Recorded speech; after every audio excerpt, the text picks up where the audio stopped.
Bon, avant de commencer ce nouvel épisode de Vulgaire, je dois quand même vous prévenir de 2 trucs. D'abord, quand je commence par manger un petit chocobon, parce que c'est la base en décembre. Voilà. Et deuxième truc, c'est que où que vous soyez, au moment où vous écoutez ce podcast, c'est-à-dire chez vous, en voiture, dans les transports, à la salle de sport, en train de courir, sous la douche, sous la couette, aux toilettes, dans la rue, à l'Élysée ou à la Maison Blanche, je vous mets au défi de ne pas avoir envie de sourire et de vous déhancher sur ce qui va suivre. Parce qu'aujourd'hui, on va pas parler d'un groupe de musique normal, non. On va parler d'un groupe mythique, celui qui a inventé et popularisé à travers le monde le zouk. Car oui, aujourd'hui, on va parler de Kassav. Moi, Kassav, évidemment, je connais leur plus grand hit, mais quand Jacob Desvarieux, un des cofondateurs de Kassav, est mort il y a quelques années, je me suis rendu compte qu'il y avait eu une vraie vague d'émoi, et je me rendais bien compte que moi, j'étais un petit peu à côté de la plaque parce que je le connaissais pas vraiment, je connaissais pas vraiment ce groupe, et je me suis toujours dit, c'est un truc qui me manque dans ma culture générale, et c'est pour ça que j'avais envie de vous en parler aujourd'hui. Alors évidemment, Kassav, je n'y connaissais rien, mais du coup, ce que j'ai fait, c'est que j'ai regardé sur Internet, et je vais vous expliquer ce que j'ai compris. Est-ce que vous prêts ? Oui, bon, pardon, je suis désolée pour ma prononciation du créole, je vais faire de mon mieux, mais vraiment, je ne maîtrise absolument pas la langue. Donc je vais le faire en français, c'est plus simple. Est-ce que vous êtes prêts ? Nous sommes en Guadeloupe, en 1978. Là, Pierre-Édouard Décimus, musicien antillais. D'ailleurs, faut savoir un truc, c'est que je pense que quand on lui posait la question « Comment t'appelles-tu ?», il disait pas « Je m'appelle Pierre-Édouard, salut !» Non, à mon avis, il devait dire « Mon nom est Pierre-Édouard Décimus, musicien antillais ». Exactement comme... Mon nom est Maximus Decimus Meridius, commandant en chef des armées du Nord. Bref, Pierre-Édouard Décimus fait partie d'un groupe très populaire là-bas qui s'appelle les Vikings de la Guadeloupe. C'est une sorte de big bang entre le jazz et le funk. Sa vie est très sympa, mais il se reconnaît pas vraiment derrière ce nom de Viking. Et c'est vrai qu'entre les Vikings et la Guadeloupe, voilà, le rapprochement est pas évident. Pour lui, les Vikings renvoient plutôt au temps des Gaulois avec des cheveux longs, des barbes blondes, tout ça. Surtout que lui, il est plutôt proche du mouvement de décolonisation et voudrait donc reconnecter avec ses racines. Il part donc en quête d'identité et veut former un nouveau groupe avec son ami Freddy Marshall. Première étape, trouver un nom de groupe. Et c'est vrai que c'est galère de trouver un nom de groupe. Moi, je me rappelle, avec mon frère et ma sœur, on voulait monter un groupe de rock quand on était petits. On n'était pas d'accord. Du coup, on l'avait appelé les Galettes Chaussettes. Je sais, ça veut rien dire, mais pour nous, ça sonnait rock breton. Ça s'est fini 2 heures après. Dans ce groupe, on s'est séparés après un dîner-spectacle dans le salon. So long, les Galettes Chaussettes. Bon, en tout cas, un jour, Pierre-Édouard lit un article sur Goldorak et les noms à succès. Il y apprend que pour plaire au public, il faut qu'il y ait dans le nom un V, un K ou un L. Ah ! Et là, c'est bien parce que je m'appelle Vulgaire, mais si tu le prononces mal, tu peux penser que ça s'appelle Vulcaire. Et là, toutes les lettres y sont, c'est magnifique. Wow ! Bon, en tout cas, comme il faut un V, un K ou un L, il se rend compte que dans les Vikings de la Guadeloupe, il y a bien toutes les lettres. Donc il cherche avec Freddy un mot qui sonne bien en créole et il trouve Kassav. Dedans, il y a un K et un V, c'est parfait. Et la Kassav, avec un C en créole, c'est une galette fabriquée à partir de farine de manioc, typiquement antillaise. Voilà, un nom de galette pour faire des galettes. Décédé, quoi. Excellent. Et c'est pas mal. Et finalement, c'était pas si con, les Galettes Chaussettes. On aurait dû peut-être continuer. No, God, please, no! No! Bon, en tout cas, avec Kassav, le nom du groupe, c'est OK. Maintenant, il faut trouver un style et des musiciens. Pierre-Édouard choisit alors de s'entourer de son frère, bassiste, Georges Décimus. Mon nom est Maximus Decimus. Oui, bon, on a compris. Et de Jacob Desvarieux, guitariste et arrangeur, plutôt branché rock et R&B. Il veut vraiment trouver une identité musicale propre aux Antilles. Avant d'être un groupe, Kassav est d'abord un laboratoire musical expérimental. Ensemble, ils cherchent à moderniser la musique traditionnelle guadeloupéenne. Alors ils ajoutent au rythme du goka, le tambour guadeloupéen, des cuivres et les premiers synthétiseurs. Et puis surtout, pour eux, il faut absolument écrire et chanter en créole. Le créole, à ce moment-là, il est interdit à l'école et parfois même au sein des foyers. C'est donc une forme de résistance de chanter dans leur langue et non en français. Et d'ailleurs, il faut savoir que là-bas, la radio, la seule qu'on reçoit à ce moment-là, c'est de la musique française qui passe. Du Christophe, du Claude François, du Jodassin, pas beaucoup de créole là-dedans. Après plusieurs semaines de studio, le premier album de Kassav, Love and Cadence, sort en début d'année 79. Et quand ça sort, ils ne savent pas encore qu'ils viennent de poser les bases d'un nouveau style qu'on appellera plus tard le zouk.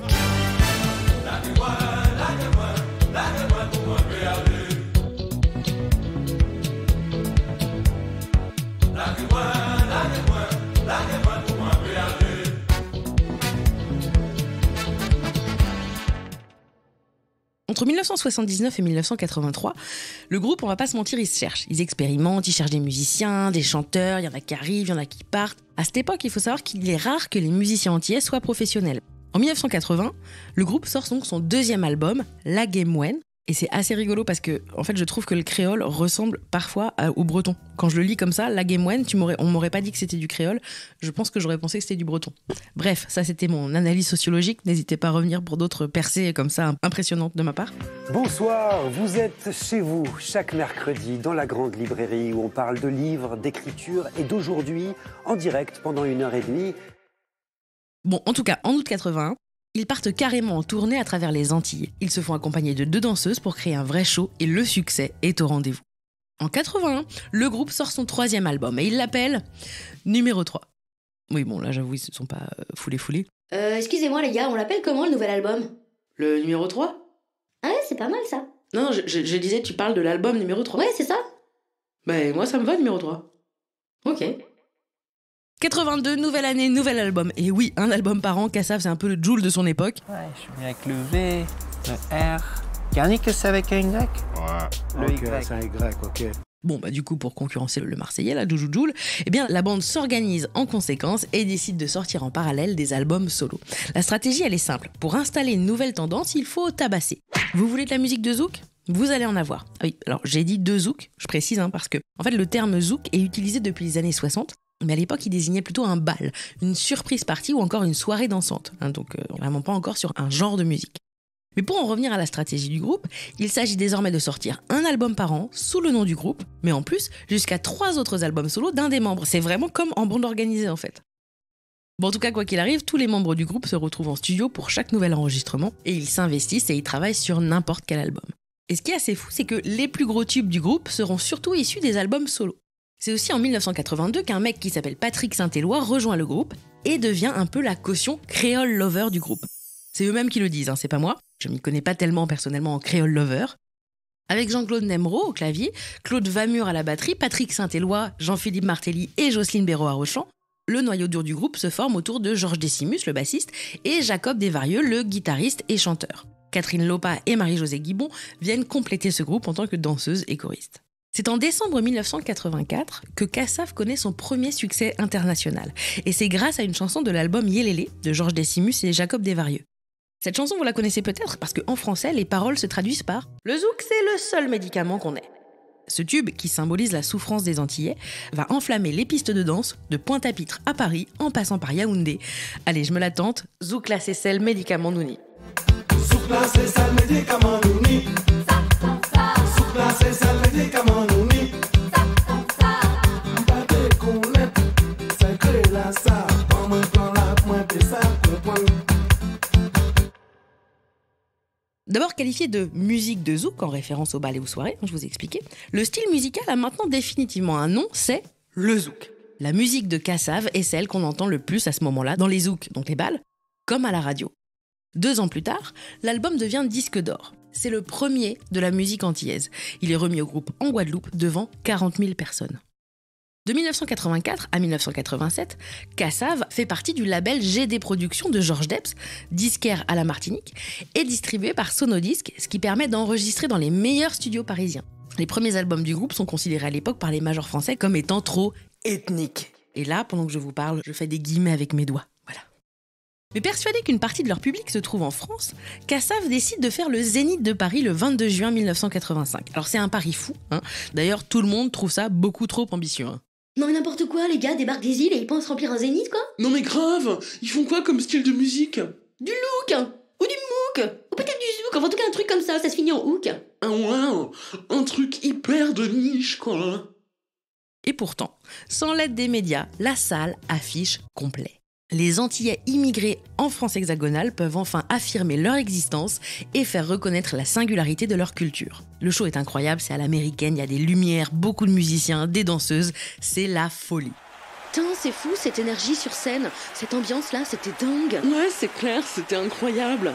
Je me trompe, c'est ça mon marquage? Mais c'est sûr, c'est trop bien, incontournable. De retour en Guadeloupe, ils sont accueillis en héros. On les entend partout, dans toutes les Caraïbes. Haïti a le compas et la calypso, la Jamaïque le reggae, Cuba la salsa. Nous, en Bretagne, on a Nolwenn Leroy, et les Antilles ont maintenant le zouk. En 1985, le groupe réussit même l'exploit de mettre entre parenthèses une guerre civile en Angola qui dure depuis 10 ans, le temps d'un concert à Malange, pas très loin de la ligne de front. Quelques jours plus tard, ils sont accueillis comme des rockstars à Luanda, la capitale, pour un concert mythique devant plus de 90 000 personnes qui sont en feu. Ils garderont d'ailleurs un rapport particulier avec ce pays. Il y a même un musée du zouk qui a ouvert là-bas ses portes en 2012, et c'est le seul musée du monde qui est consacré donc à cette musique. Le 21 juin 1986, pour le premier carnaval antillais de Paris, plus de 250 000 personnes sont devant la scène qui accueille Cassave sur l'esplanade de Vincennes, en France. En décembre 1986, Jocelyne Béroard, la chanteuse du groupe, enregistre son premier album solo.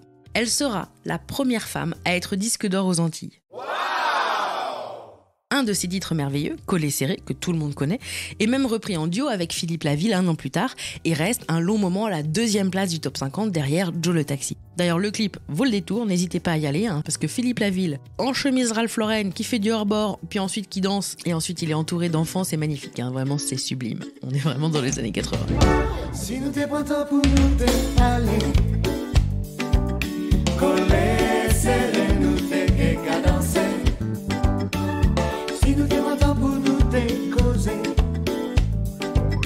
collé serré nous te cadencer. Si nous te prenons pour nous expliquer. En 1987, le groupe est de retour en Afrique pour une tournée pèlerinage.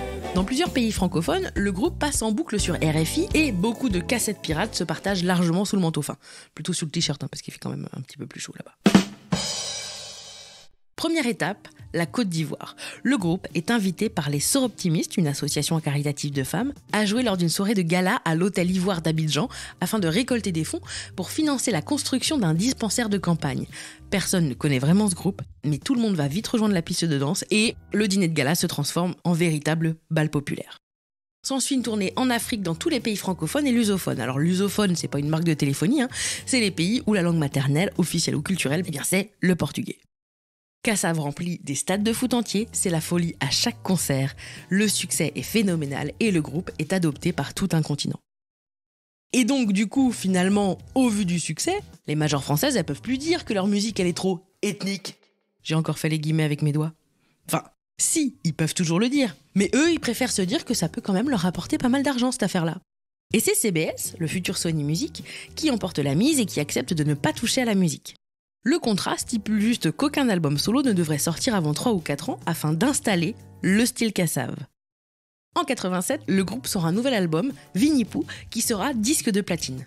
Sur cet album, de nombreux tubes sont d'ailleurs teintés d'un son avec des guillemets africains, comme Si et Bois et Vinipou. Et cette année-là, c'est pas un, mais 7 zéniths qu'ils enchaînent. Si et Bois est d'ailleurs le premier titre de Cassave à passer sur Énergie.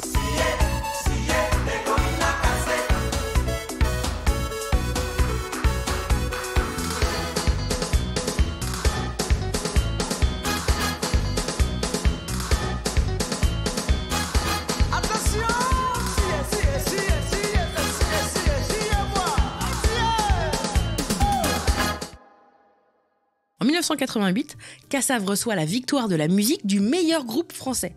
Ils sont enfin présentés comme un groupe français et plus genre de la world music. Bon, quelques années plus tard, ils seront à nouveau rebasculés dans la catégorie des music world. Ouais, parce que finalement, tu vois, on l'a passé à mon mariage et c'était quand même vachement ethnique comme musique. Ouais, grave. Alors c'est l'ethnique qu'on aime, mais c'est ethnique quand même. Ouais, c'est ça, c'est tellement ça, Jean-Guy. Quand Cassave joue à New York cette même année, ils sont découverts par un petit musicien qui débute, je sais pas si ça vous dit quelque chose, Miles Davis ? Ouais, non ? Vous savez, un des plus grands trompettistes américains de jazz. C'est le mec qui a dit « Pourquoi jouer tant de notes alors qu'il suffit de jouer les plus belles ?» Alors que Gérard Depardieu lui a dit « Alors pourquoi vouloir tant de femmes alors qu'il suffit d'abuser des plus belles ?» Il a pas dit ça ? Autant pour moi. Bref, Miles Davis appelle Marcus Miller, bassiste de renom, qui doit composer son nouvel album, et il lui dit « Bon, je vous fais une voix, je sais pas si c'est la bonne voix, parce que je sais pas comment il parlait Miles Davis, mais il appelle et il lui dit « Mec, il faut absolument que t'écoutes ce groupe-là, Cassal. Je sais pas comment ça s'écrit, mais c'est mortel. » Marcus Miller retrouve le groupe et il appelle Miles. Alors j'ai trouvé, c'est Cassave avec un V, par contre, effectivement, c'est incroyable. Il s'inspirera du groupe pour le morceau Amandla.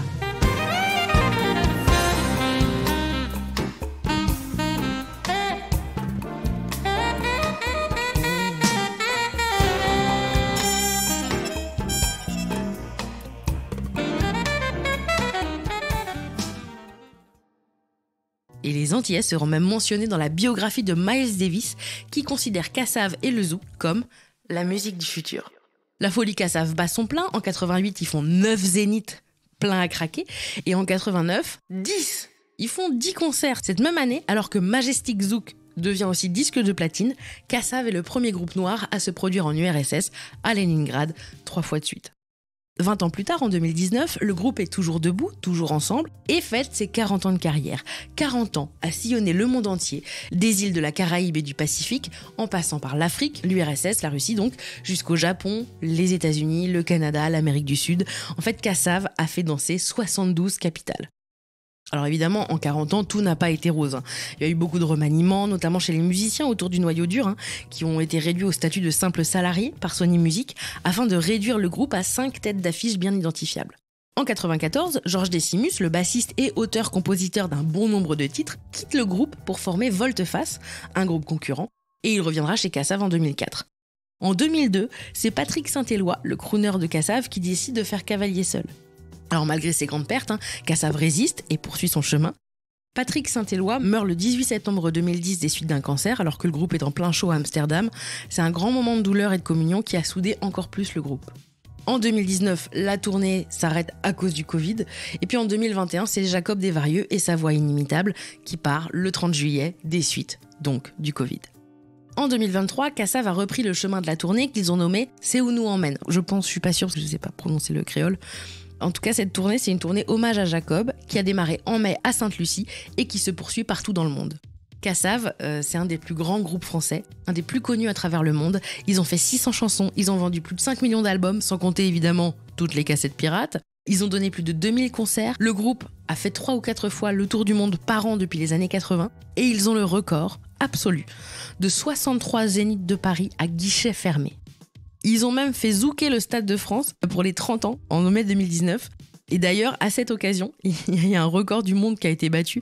C'était le record du nombre de couples dansant le zouk simultanément, puisqu'il y a eu 2515 couples qui ont dansé. Et ce record a été homologué par le Guinness Book.